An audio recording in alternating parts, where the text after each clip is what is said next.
하셨다 하라. 아멘. 할렐루야. 네, 우리 옆 사람에게 잘 오셨습니다. 반갑습니다. 이렇게 인사 한번 나누겠습니다. 예, 에스겔서 33장이 이제 에스겔서의 중요한 전환점입니다. 에스겔서 33장 파수꾼의 이야기를 통해서 이제 그 이전의 이야기는 예루살렘이 망하기 전에 이제 이스라엘에게 했던 경고와 회개와 이방에 대한 심판과 하나님의 임재의 거둠과 이런 수없는 이야기들을 했다면 에스겔서 34장을 기점으로 예루살렘이 망하고 그리고 이제 하나님께서 예루살렘이 망하고 하나님의 예언했던 파수꾼의 말을 통해서 전했던 모든 말씀이 이루어지고 난 다음에 34장부터 48장까지는 하나님께서 이제 어떻게 이스라엘을 회복시킬 것인가라는 주제가 뭐냐면 회복입니다. 그래서 이제 35장과 이제 36장 오늘 읽은 15절까지는 이제 땅의 회복, 잃어버린 땅, 그 땅을 어떻게 회복할 것인가 라는 내용을 다루고 있고 이제 16절부터 36장 마지막까지는 하나님의 영광의 회복, 37장에는 하나님의 백성의 회복과 하나님의 언약의 회복을, 그리고 이제 38장, 39장에는 하나님의 주권의 회복을, 40장부터 46장까지는 하나님의 백성들에게 하나님의 임재의 회복을, 그리고 이제 마지막 47장, 48장 성전과 이스라엘 땅의 하나님의 임재의 회복을, 그래서 40장부터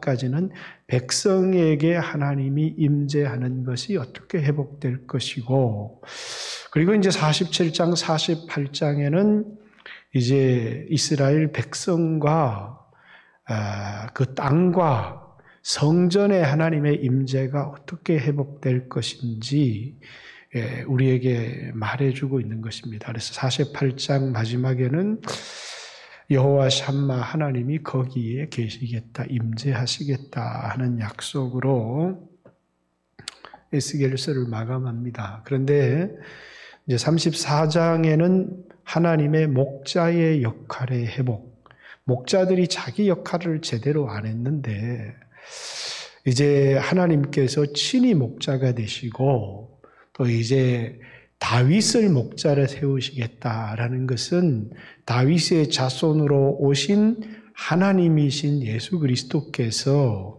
목자가 되시겠다라는 목자의 회복의 역할을 하고 있다면 이제 35장 에돔의 이야기가 나오는 것 같지만 땅의 문제입니다.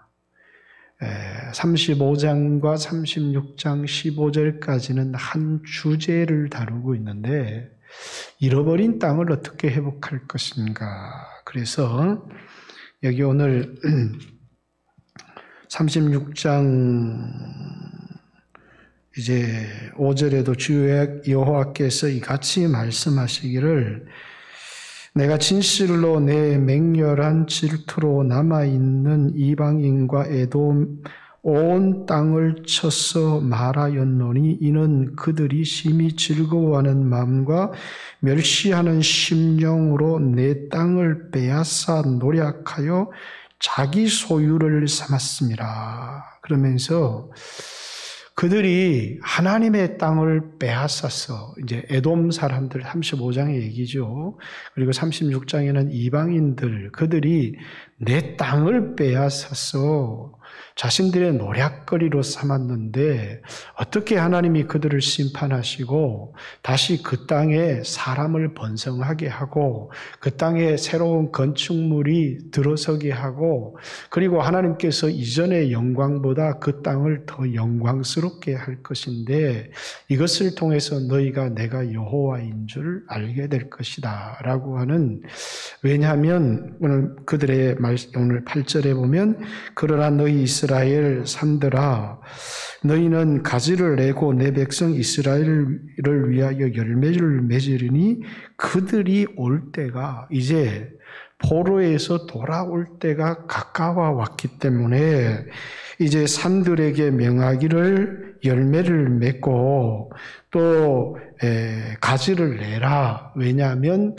이 백성이 돌아올 때가 가까웠습니다. 이렇게 이야기하는, 그래서 땅의 회복에 대한 이야기를 하고 있습니다. 그런데 이제 중요한 것은 그냥 땅이 회복되는 게 아니라 땅은 이스라엘과 하나님 사이에 맺어진 언약에 대한 선물이었습니다. 그러니까 이 언약이 깨어짐을 통해서 땅은 빼앗기게 되는 것이고 하나님과의 관계가 깨어짐을 통해서 그들에게 주어졌던 소중한 것들을 잃어버리게 되었습니다. 땅을. 그래서 제일 중요한 것은 왜 이스라엘 백성이 이 땅을 빼앗겼느냐라고 하는 것을 깨닫는 것입니다. 우리나라도 1904년 평양의 부흥을 통해서 어마어마한 부흥이 일어났습니다. 그리고 이제 남쪽 땅에는 60년대 후반, 70년대, 80년대를 거치면서 거의 25년에 걸친 세계 유례를 찾아볼 수 없는 웨일즈의 부흥도 이렇게는 일어나지 않았다고 할 만큼 폭발적인 부흥이 한국 교회에 있었습니다. 그리고 얼마나 많은 부흥 집회를 통해서 병자들이 치료되어지고 또 사람들이 살아계신 하나님을 만나고 이런 어마어마한 역사들을 옛날에 간증 집회나 찾아볼 수 있었던, 그래서 옛날 부흥사들의 간증 집회를 다시 열어보면 한 집회에 안진뱅이가 일어난 수가 그 안진뱅이 지팡이를 모았는데 트럭 한 차가 넘었다고 할 만큼 어마어마한 폭발적인 부흥이 한국교회에서 90년대부터 한국교회의 부흥이 꺾이기 시작했습니다. 그러니까 몇 차례 이제 1904년 어게인 1907, 1907년이죠. 평양의 부흥을 다시 외치기도 하고 수없는 회개운동도 일어나고 했지만은 전혀 그때의 부흥들을 회복하지를 못하고 있습니다. 그리고 이제 오늘 교회 연구소 소장이라고 하는 이제 김두현 박사가 한국 교회를 진단하면서 포스트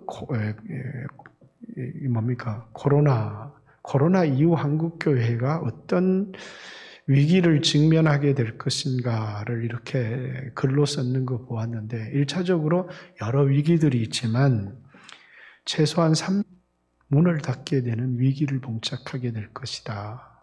그런데 그것이 작은 교회, 개척교회만을 얘기하는 게 아니라 중형교회, 대형 찾아올 것이다. 이렇게 얘기를 했습니다. 많은 대형 교회들 가운데서 아마 교회 부흥을 기대하고 교회를 건축했거나 굉장한 빚을 가지고 있거나 그래서 성도들의 30% 이상들은 잃어버리게 될 것이고 새신자들은 줄어들게 될 것이고 교회는 부채를 감당하지 못할 교회가 이 위기에 봉착한 교회가 30% 정도가 될 것이다. 라고 하는, 우리는 뭘 잃어버린 걸까 도대체? 이스라엘 백성들이 왜 땅을 잃어버렸을까? 그들이 땅을 잃어버린 데는 아주 소중한 무엇인가를 잃어버렸기 때문이죠. 그죠?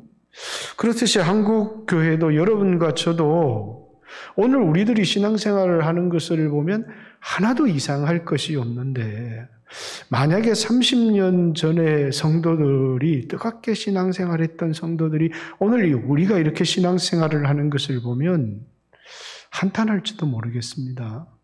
왜냐하면 여기도 30년 전에 신앙생활을 경험한 그런 분들도 있을 것인데 지금은 그때와 완전히 다릅니다.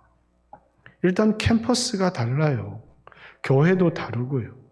저도 불과 한 20여 년 전에 대학 작은 동문 앞에 살았으면서 학교에 조용한 곳을 찾아서 기도를 하러 가려면 경북대학교 동문에서 건물까지 가는데 큰 밭이 있어요. 그런데 그 밭에 사람들이 빼곡하게 엎드려서 기도했거든요. 요즘 대학에서 그런 걸 찾아볼 수가 없잖아요. 축제 때가 되면 예수 제자 운동 또는 지저스 무브먼트 운동이라고 해서 사회주의 운동권 운동보다 더 강하게 캠퍼스에서 일어났습니다. 그런데 지금은 그런 것을 전혀 찾아볼 수가 없어요. 우리가 뭘 잃어버렸을까 도대체? 우리에게 소중한 무엇을 잃어버린 것을 회복하기 전에는 다시는 이런 부흥들을 우리가 경험하지 못할 겁니다. 뭘 잃어버렸을까? 이것을 여러분들이 한번 오늘 이 밤에 기도하면서 내 신앙에서는 도대체 뭘 잃어버렸을까? 우리가 전성기 때 가지고 있었던, 교회가 전성기 때 가지고 있었던, 내 인생의 전성기 때 가지고 있었던 그 어떤 하나님이 나에게 준 이 놀라운 전성기의 원인이 있습니다.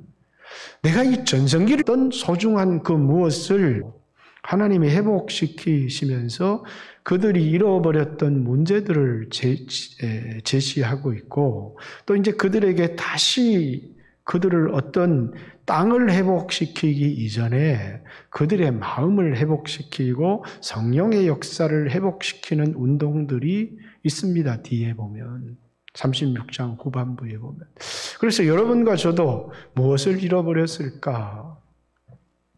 자, 35장부터 한번 생각해 봤으면 좋겠습니다. 관계입니다. 그죠? 에돔과 이스라엘의 관계. 어떤 관계가 돼야 돼요? 이제 옛날로 얘기하면, 처음으로 얘기하면 형제 관계입니다. 에서와 야곱의 이야기입니다. 에서와 야곱의 이야기인데, 어떻게 해야, 만약에 하나님께서 이제 사사기서에도 그 땅의 모든 이방의 족속들을 쫓아내지 아니하시고 이스라엘을 가만 들여다보니까 완전히 신뢰할 수가 없어요. 그래서 하나님께서 일부의 사람들을 남겨놓으셨어요. 그리고 그들이 이스라엘의 뭐가 되는 겁니까? 가시가 되어졌어요. 이스라엘 백성들이 하나님과의 관계에서 소중한 것을 잃어버릴 때마다 그 가시들이 이스라엘을 찌르기 시작했고 이스라엘이 고통을 받기 시작했어요. 그래서 사사기 한 400년의 역사 가운데 처음에는 억압이지만 이제 점점 더 그 강도가 강해집니다. 나중에는 속국까지 되어지는. 그런데 그것을 통해서 이스라엘 백성들로 하여금 신앙의 본질을 회복하게 하고 하나님께로 돌아오게 하는, 그래서 남겨진 이스라엘의 백성과 이스라엘의 관계는 이스라엘이 하나님과 올바른 관계를 할 수 있도록 이방 족속들이 가시와 같은 역할을 했던 것입니다. 만약에 이 가시가 없었다면 그들은 뭡니까? 영영 하나님을 떠나버렸을 텐데 그 이방인에 남겨진 가시들이 이스라엘 백성들이 그만 하나님에게서 멀어지거나 우상을 숭배하거나 욕심에 사로잡히거나 이렇게 되어지면 이 가시들이 강성해져서 이스라엘 백성들의 옆구리를 찌르는 거였습니다. 그 고통을 통해서 이스라엘 백성들은 하나님 앞에 나와 부르짖고 회개하고 하나님과의 관계를 회복함을 통해서 다시 하나님께서 그들에게 사사를 보내어서 그 이방 속국에서부터 벗어나게 하는 그런 구원의 역사가 400년 동안이나 되풀이되었죠. 그런데 이제 에돔과의 관계도 그러했습니다. 에돔 땅이 좋았습니까? 이스라엘 땅이 좋았습니까? 이 가만 보면 세일이라고 하는 것은 이제 이스라엘보다 한참 남쪽에 있지만 사막과 같은 아주 척박한 땅입니다. 근데 이스라엘은 남쪽은 좀 사막화되어져 있지만 또 이제 서편 쪽으로는 굉장히 비옥한 땅이고 이제 그들이 볼 때는 탐나는 기름진 땅이었습니다. 그럼 에돔이 저 땅을 우리가 갖고 싶은데 늘 그 땅에 대한 시기와 질투와 갖고 싶은 욕심이 있었던 겁니다. 근데 아무리 가지려고 해도 그 땅을 가질 수가 없는 거예요. 전쟁을 이길 것 같은데 뒤집어지고 이길 것 같은 것 뒤집어지고 아무리 국력을 계산해보고 머리를 세워보고 실력을 계산해봐도 에돔이 나은데 그 땅을 차지할 수가 없는 겁니다. 그래서 그들은 뭡니까? 왜 저렇게 연약한데 하나님이 이스라엘만 사랑하실까? 라고 하는 에돔과 에서와 야곱의 관계는 리브가의 뱃속에서부터 결정이 된 겁니다. 어떻게 결정이 됐어요? 큰 자가 작은 자를 섬기리라. 이렇게 이 세상에 내가 실력이 있어서 어떤 대학을 들어가고 얼만큼 실력이 있느냐를 떠나서 하나님께서 야곱을 선택하셨고 야곱을 사랑하셨고 야곱을 통해서 이스라엘 그 주변에 있는 모든 땅이 복을 받도록 하나님께서 그렇게 정하신 것입니다. 그러면 이제 에서는 어떤 역할을 해야 되느냐면 조연 역할을 잘하면 거기에서 떨어지는 은혜의 부스러기를 먹고 잘 될 수 있는데 조연 역할을 하는 게 아니라 늘 가시 같은 역할을 하는 것입니다. 근데 이스라엘 백성은 이 에돔이 가시 같은 역할을 할 때 그걸 통해서 하나님 가까이 나가는 기회로 삼아야 되는데 이스라엘은 가시의 역할의 의미를 알지를 못하는 겁니다. 저거 빨리 뽑아버렸으면 좋겠는데 저것만 없으면 좀 살 것 같은데 그런데 이스라엘이 오랫동안 버틴 것은 그 가시 때문에 버틴 겁니다. 우리 성도들의 삶에도 좀 건강만 하면 제가 좀 건강만 하면 목회도 정말 잘할 것 같고 그래서 저는 제가 건강했으면 어떻게 됐을까 이렇게 생각을 해보는데 걔 교만했을 것 같아요. 그리고 무리한 도전도 했을 것 같아요. 그리고 사람들에게 이렇게 기도받고 사랑받는 사람이 되지 못하고 시기와 질투를 받는 교만한 사람. 이런 가시이지만 이 가시 때문에 사는 거거든요. 죽는 게 아니라. 이 가시는 나를 죽이려고 주신 게 아니고 나를 살리려고 주신 것이거든요. 여러분, 여러분의 삶에도 가시가 없는 사람이 잘 없어요. 건강의 가시가 없고 물질의 가시가 없고 자녀의 가시가 없고 해도 남이 알지 못하는 자신을 찌르는 가시들이 다 있거든요. 그걸 통해서 우리로 하여금 뭡니까? 한없이 겸손하게 만들고 하나님 가까이 나오게 하고 하나님을 의지하게 그럴 동안에는 절대로 빼앗기지 않는 게 있어요. 땅을 절대로 빼앗기지 않는 겁니다. 그들이 교만해져서 그만 하나님을 떠나게 되면 이 땅을 빼앗기게 되지만 에돔과 같은 것이 끊임없이 가시의 역할을 해서 그걸 통해서 하나님 가까이 나가 하나님께서 이 가시를 주신 것은 내가 더 소중한 것을 잃어버리지 않도록 정말 하나님을 의지하는 것, 말씀에 순종하는 것, 열정적인 예배들을 잃어버리지 않도록 하나님에게서 떠나지 못하도록 나를 묶어두는 게 가시구나. 이렇게 생각하면 좋았을 텐데 그러면 그 가시를 보고 언제나 감사하다. 그 가시를 볼 때마다 하나님 가까이 나가야 되겠구나. 이런 생각을 했을 텐데 그 가시의 역할을 생각하기보다는 저 가시를 빨리 뽑아버렸으면 행복할 텐데 이런 생각만 한 겁니다. 에돔의 입장에서는 뭐라고요? 왜 실력도 우리가 낮고 원래 우리가 장자고 원래 힘도 우리가 좋은데 왜 모든 축복은 이스라엘이 받을까? 그러면서 끊임없이 시기하고 질투한 겁니다. 여러분, 코로나 바이러스 있잖아요. 죽이면 코로나 바이러스도 죽는다는 겁니다. 그래서 이 코로나 바이러스는 치료제가 나오지 않아도 점점 더 약화된다는 거예요. 왜? 공존해야 되기 때문이죠. 공존해야 되기 때문에 점점 더 강해져서 온 인류를 싹 멸하고 나면 자기도 멸해지기 때문에 사람을 죽이는 데까지가 아니고 사람에게서 공존할 수 있도록 그렇게 이 바이러스도 처음 위해서입니다. 그렇듯이 노조와 기업의 관계도 그렇죠. 이게 보니까 너무 저거들은 일 안 하고 대접만 받으면서 너무 많은 돈을 가져가고 일은 우리가 다 하는데 잘 살기는 저거가 다 잘 사는 것 같거든요. 그러니까 뭡니까? 저것들을 없애버렸으면 좋겠다. 그래가지고 기업가들을 싹 없애버리고 기업을 할 수 없는 환경을 만나면 그 정도 균형을 가지고 뭘 해야 돼요? 기업이 세계적으로 살아남을 수 있도록 하면서 그러면서 자기들의 권리도 찾아오고 이렇게 하는 것이 노조가 잘하는 것이지 막 분노를 가지고 이놈의 기업 우리를 착취해 먹는 마치 빨대와 같다 이래서 그 기업이 무너졌으면 좋겠다.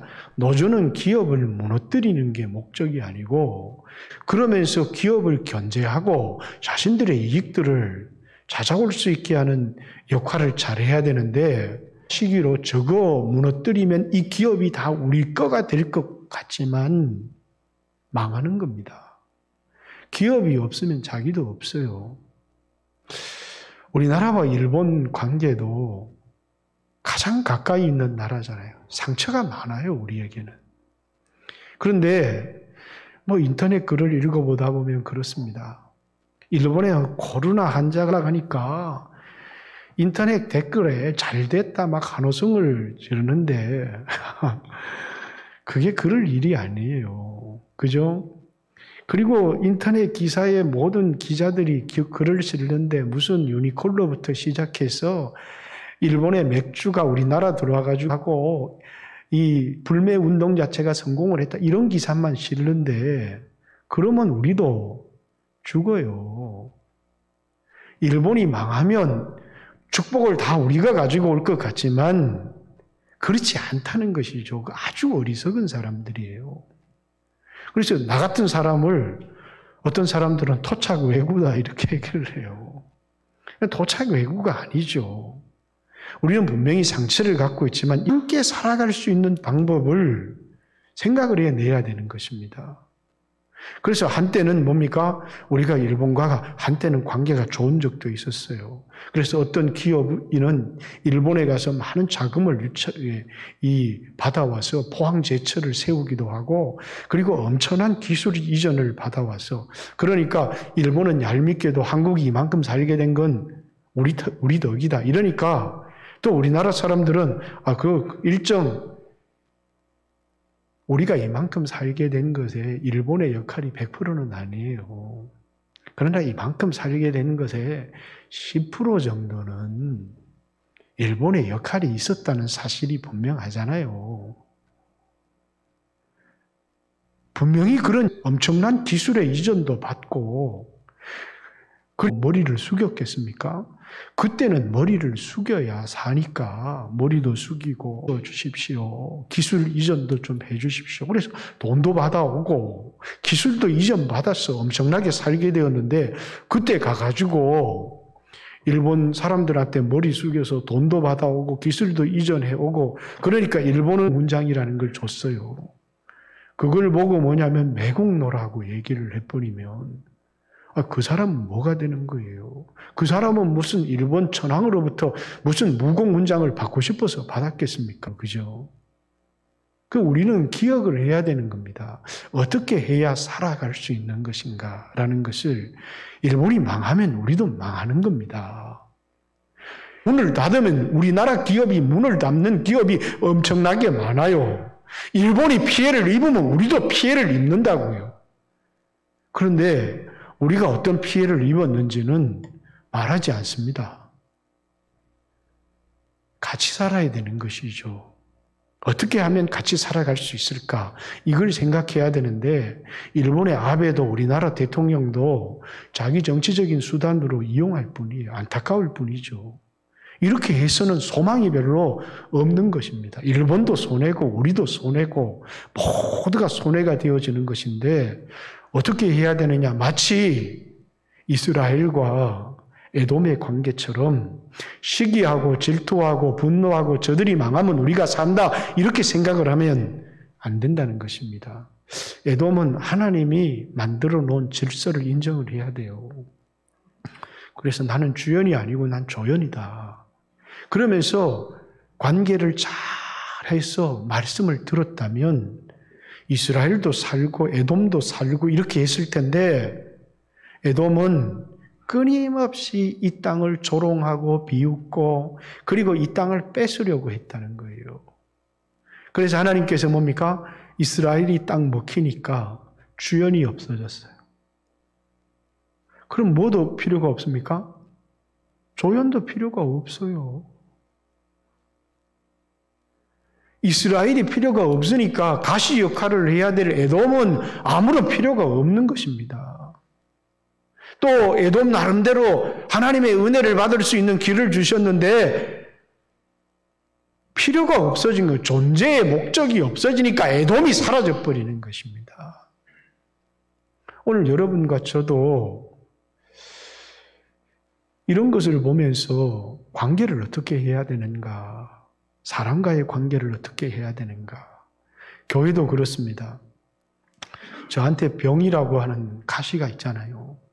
그러니까 이것 때문에 여러분들이 저를 볼 때 부러워하는 게 아니라 불쌍히 여기는 마음을 갖는 거예요.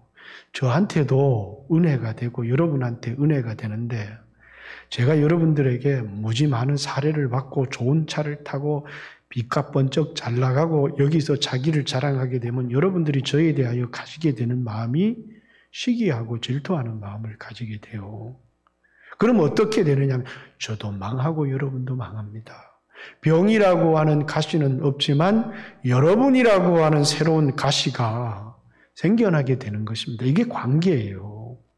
그러니까 여러분들이 잘 나갈 때 참 중요한 것은 이웃이나 다른 소중했던 사람들이 나를 시기하지 않도록 그들이 가시가 되지 않도록 내가 하나님 앞에 겸손해지면 그러면 내가 잘 나가지만 에돔 같은 데 가서도 머리도 숙이면서 말씀을 들어라. 우리가 이렇게 축복을 받는 것은 하나님 때문이다. 이렇게 해서 그들에게도 복을 줄 수 있는데 근데 그렇게 하지를 못했다는 것입니다. 그러니까 이스라엘도 망하고 에돔도 망하고 다 망해버린. 이스라엘은 뭘 뺏겨서 망한 겁니까? 하나님과의 소중한 관계와 열정적인 예배와 언약의 말씀을 잃어버렸기 때문에 땅을 빼앗긴 것이고 에돔은요 시기하고 질투하다가 이스라엘이 망하면 저 땅은 우리 것이 되겠지 하다가 이스라엘이 망하니까 야 노래를 부르고 이제 우린 살았다 그런데 존재 이유가 없어져 버린 겁니다. 망하고 마는 것이죠. 그래서 이스라엘도 땅을 뺏기고 에돔도 땅을 뺏기는 것입니다. 근데 이제 36장에 나오는 이방인들이 이제는 이스라엘을 조롱한다 이렇게 얘기를 합니다. 이 이방인들은 어떤 사람들이냐면 영적인 것에 소중한 것을 알지 못하는 사람입니다. 한때는 이스라엘이 부강했는데 너무나 초라하게 망한 걸 보고 이스라엘을 향해서 실망을 하게 되고 이스라엘을 비웃고 이스라엘을 조롱하게 되는 것이죠. 그런데 세상이 오늘 교회를 보면서 마치 그런 것 같아요. 조롱하는 것 같고 비웃는 것 같고. 근데 교회가 왜 이런 영광을 다 잃어버리게 되었느냐. 왜 그런 영화로운 모습들을 다 잃어버리고 세상에 짓밟히고 조롱거리가 되고 우습게 되었느냐면 교회는 교회 나름대로 이런 전성기를 가지고 오게 된 이런 축복을 받게 된 비결이 있는 겁니다. 그게 뭐였습니까? 하나님과 뜨거운 사랑의 관계였고 그 관계 속에서 지켜지는 언약 때문이었습니다. 그런데 이스라엘 백성들은 그걸 잃어버리고 그만 뭘 하게 되었느냐 하면 우리가 어떻게 이렇게 살아? 이방인들처럼 무역도 하고 무역도 하려고 하면 다른 나라의 신들도 받아들이고 그러면서 온 이스라엘 땅을 우상으로 더럽혀버렸습니다. 여기 오늘 36장 16절 이후에 보면 여호와의 말씀이 또 내게 임하여 이르시되 인자야 이스라엘 족속들이 그들 고국 땅에 거주할 때에 그들의 행위로 그 땅을 더럽혔나니 그들이 고국 땅에 거할 때에 잃어버린 땅입니다. 그 땅을 더럽혔다. 뭘로 더럽혔느냐? 비유는 이렇습니다. 여자들이 하혈을 해서 그 피, 더러운 피, 원래는 그 하혈하는 피가 뭐냐면 의학적으로 그 피는 빠져나간 더러운 피거든요. 그런데 여자가 하혈을 해서 그 피를 땅에 쏟음같이 그 땅을 더럽혔나니 이렇게 얘기를 합니다. 그건 뒤에 구체적으로 보면 이방인과 교역하면서 우상 숭배를 했던 겁니다. 이스라엘에게 가장 중요한 건 뭡니까? 유일신 사상입니다. 하나님 외에는 이 신이 없고 그리고 예수 그리스도 외에는 구원이 없다라고 하는 이 유일신 사상이 가장 중요했는데 그런데 1계명부터 4계명까지 나 외에 다른 신을 두지 말라부터 시작해서 우상을 만들지 마라. 안식일을 거룩하게 지켜라. 이런 1계명부터 4계명까지 대신계명을 다 버린 겁니다. 그걸 통해서 뭡니까? 이스라엘 땅을 완전히 더럽게 했을 뿐만 아니라 부모를 공경하는 거나 살인하는 거나 간음하는 거나 이웃의 아내를 탐하는 거나 도적질하는 거나 거짓 증거하는 거나 이런 것들을 통해서 온 이스라엘 땅을 더럽게 만들어버린 것입니다. 그게 그들이 지켜야 될 소중한 거였죠. 여러분, 한국교회도 놀라운 부흥이 있었습니다.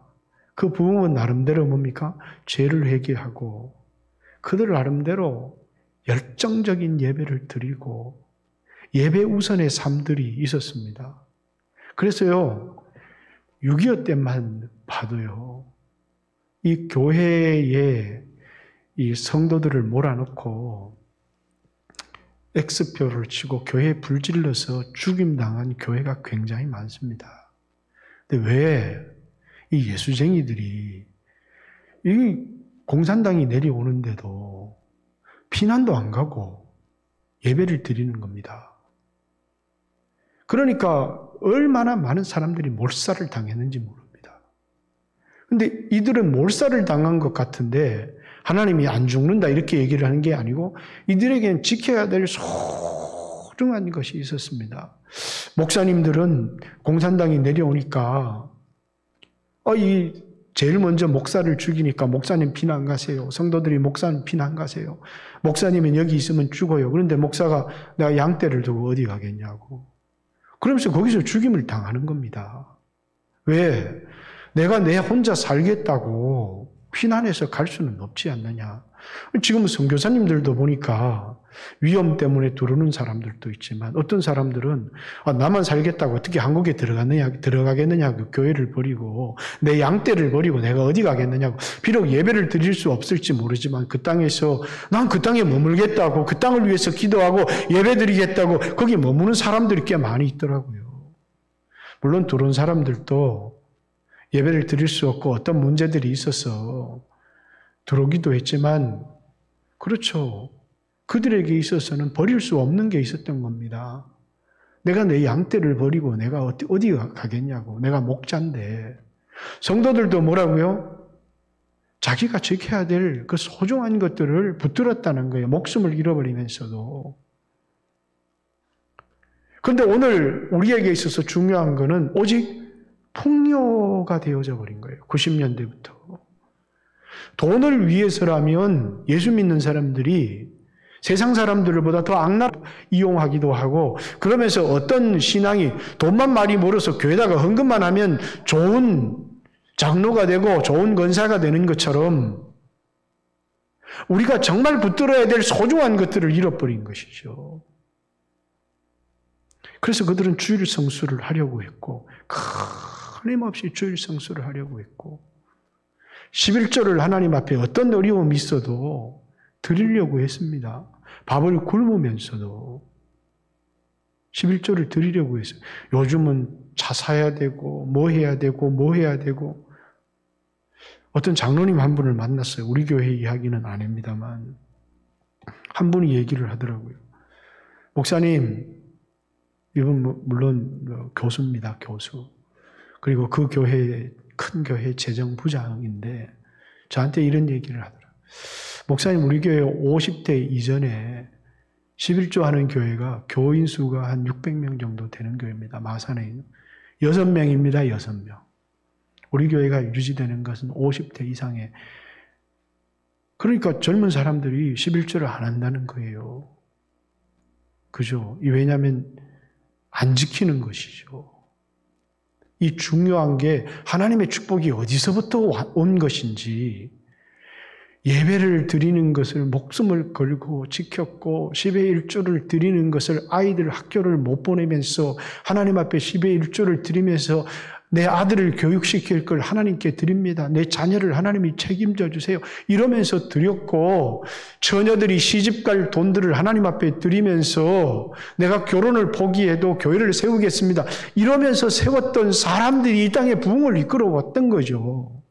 근데 그걸 다 잃어버린 겁니다. 나한테 물질의 손해가 좀 날까 봐, 나한테 좀 위기가 닥쳐올까 봐. 그래서 만약에 오늘 여러분들이 마지막까지 지켜야 될 것이 신앙이고 말씀의 순종이다, 이렇게 하겠느냐는 것입니다. 그래서 우리는 하나하나 잃어버리고 난 다음에 바벨론 포로로 끌려가서 그곳에서 말씀을 묵상하다가 그들이 전성기 때 물질의 부자일 때가 아니고 은혜를 받고 막 뜨거웠을 때 눈물로, 그때가 내 인생의 전성기였고 가장 행복했던 때라는 사실을, 높은 지위를 얻고 큰 집에서 살고 기름진 음식을 먹고 그것이 영광이고 전성기였다고. 근데 그게 전성기가 아니고 자기 인생을 가만 돌아보니까 내가 가장 행복했고 내가 가장 내 인생을, 과거를 얘기한다면 언제가 제일 좋았느냐? 대학 다닐 때 은혜 받고 막 뜨겁게 기도하고 금식하고 이럴 때보다 내 인생에 전성기가 없었다는 거예요. 그리고 왜 나는 이걸 잃어버렸을까? 지금 와서 그때와 비교할 수 없는 풍요로운 삶을 살아가고 있는데 왜 나는 그때 그 소중한 것을 지금은 놓쳐버리고 잃어버렸을까? 하나님은 그것을 철저히 깨닫게 하신 후에 그들에게 성령을 주시고 그들을 회복시켜 주시는 겁니다. 그리고 그 다음에 땅도 회복이 되어지는 거예요. 하나님과의 관계가 회복되어지고 그들의 뜨거운 마음들이 회복되어지고 말씀의 철저한 신앙들이 회복되어지면서 이제 하나님께서 땅으로 돌아오게 하시고 회복시켜 주시고 그 땅이 다시 번성하게 하시는, 그래서 회복의 약속을 하고 있지만 그 뒤에는 그들이 왜 이 땅을 잃어버리게 되었는지, 그리고 하나님께서 그들에게 어떤 일을 행하실 것인지에 관한 기록들을 자세히 기록을 하고 있는 것입니다. 오늘 여러분과 저도 지금 이 시점에서 여러분의 인생의 최고였을 때가 언제였습니까? 지금입니까? 그러면 다행이고요.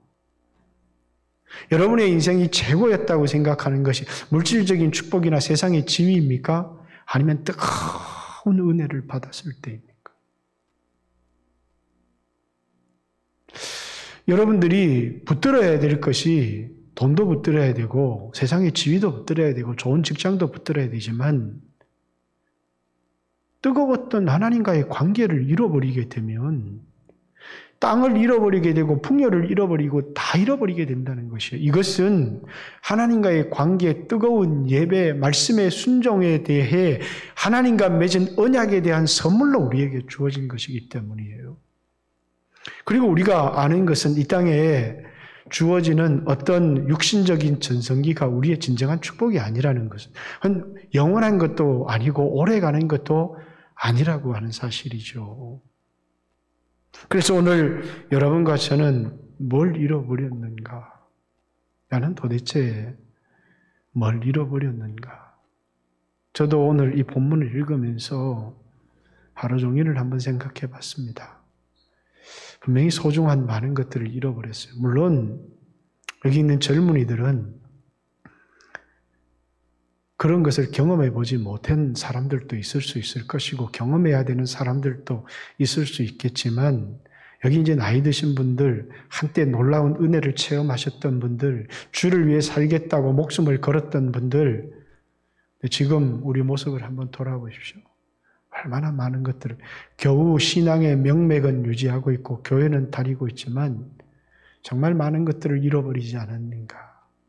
그래서 바벨론 포로 생활하는 그들에게 그들이 뭘 정말 잃어버렸는지, 너희들의 인생에 너희 역사의 전성기 때가 언제였는지, 물질적으로 외국과 무역하고 풍요로웠을 때가 전성기였는지, 아니면 뜨겁게 하나님을 은혜를 체험했던 그때가 말씀에 순종하고 주님을 사랑한다고 주님을 위해서 목숨을 건 그때가 자신들에게 가장 행복한 전성기였는지 돌아보라는 겁니다. 뭘 붙들래? 라는 것을 하나님 물어보시는 것입니다. 오늘 여러분과 저도 회복되기를 원합니다. 내 무너진 기업이 회복되어지는 게 아니고 하나님과의 뜨거운 관계가 회복되어지기를 원합니다. 내 강팍해진 마음들이 회복되어지기를 원합니다. 뿐만 아니라 철저히 말씀에 순종하려고 했던 그 신앙이 회복되어지기를 원합니다. 분명히 한국교회는 지금 수는 어느 정도 유지하고 있는지 모르지만 아주 소중한 것들을 잃어버렸습니다. 그리고 또 많은 사람들은 아예 그것을 경험하지도 못하는, 그래서 마치 종교생활처럼 교회를 다니는 사람들도 우리에게 있습니다. 그러나 여러분과 제가 다시 나에게 소중한 건 주님입니다. 그리고 나에게 주신 이 계명의 말씀들은 너무나 소중합니다. 보세요. 어떤 분들은 피해를 줄까 봐 못 나오는 사람도 있지만 아주 소수의 사람이겠지만 코로나 때문에 피해를 입을까 봐, 그리고 말은 이렇게 얘기를 합니다. 우리가 세상에 피해를 주어서 되겠느냐고. 아주 선한 의도인 것 같습니다. 그런데 우리 교회가 도대체 이 세상에 속한 기관입니까? 하늘에 속한 기관입니까? 예로부터 교회는 이런 일을 많이 당했고 그때마다 교회는 세상 세속 국가와의 관계를 분명히 했습니다. 교회는 세속 국가의 지배를 받지 않는다.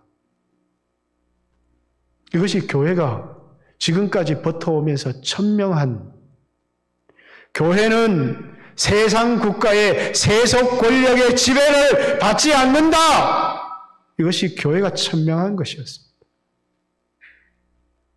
근데 어느 한순간부터 우리 모든 걸 잃어버리지 않았습니까? 세상 것을 잃어버릴까 봐. 우리가 여기서 예배를 잃어버릴 수 있습니까? 너무나 소중한 것들을 한국교회에서 목사님들이 참여하는 운동이 일어나고 있는 것 같습니다. 목사님, 하나님 우리가 잘못했습니다. 하나님 우리가 잘못 판단했습니다. 그러면서 이제서야 갱신운동, 뭔가 잘못되었다는 것을. 그렇죠. 저도 처음에 고민을 아주 많이 했던 것을 압니다. 그러나 지금부터라도 깨워서 우리가 너무나도 소중한 것들을 우리에게 주어진 환경 때문에 너무나도 쉽게 포기해버렸다는 사실. 사람들은 말할 때 교회가 예배를 드렸으면 이 나라가 도대체 어떻게 되었을까? 이렇게 사람들은 말할지 모르겠습니다. 그러나 교회는 포기할 수 없는 게 있습니다. 목숨을 잃어도 모든 지위를 뺏겨도 포기할 수 없는 가치가 있습니다. 뭘 붙들어야 될 것인지. 물론 이제 인터넷 예배라고 해서 이제는 새로운 네트워크나 새로운 환경에 적응해야 된다는 사실도 저는 인정을 합니다. 그래서 이제 가정에서 예배를 드리는데 그 가정의 예배라도 철저히 드리면 좋은데 그렇지 못하시는 분들도 굉장히 많이 있습니다. 우리가 이렇게 쉽게 예배를 잃어버릴 수 있는 겁니까? 우리가 이렇게 쉽게 하나님 말씀을 잃어버릴 수 있는 것입니까? 우리가 이렇게 소중한 것들을 쉽게 내어줄 수가 있는 것입니까? 우리의 생명줄과 같은 이런 것들을 우리가 이렇게 쉽게 내어줄 수 있는 것입니까? 오늘 여러분과 저는 도대체 우리가 뭘 잃어버렸는가? 다시 소중한 것을 붙들지 않는다면 한국교회는 살아날 기미가 없을지 모르겠습니다. 그러나 여러분과 저는 붙들었으면 좋겠습니다. 세상의 찬란한 영광을 붙드는 게 아니고 하나님과의 뜨거운 관계를 붙들고 열정적인 예배를 붙들고 하나님과의 언약을 다시 붙드는 여러분과 제가 되어지기를 주님의 이름으로 축복합니다. 들은 말씀을 생각하면서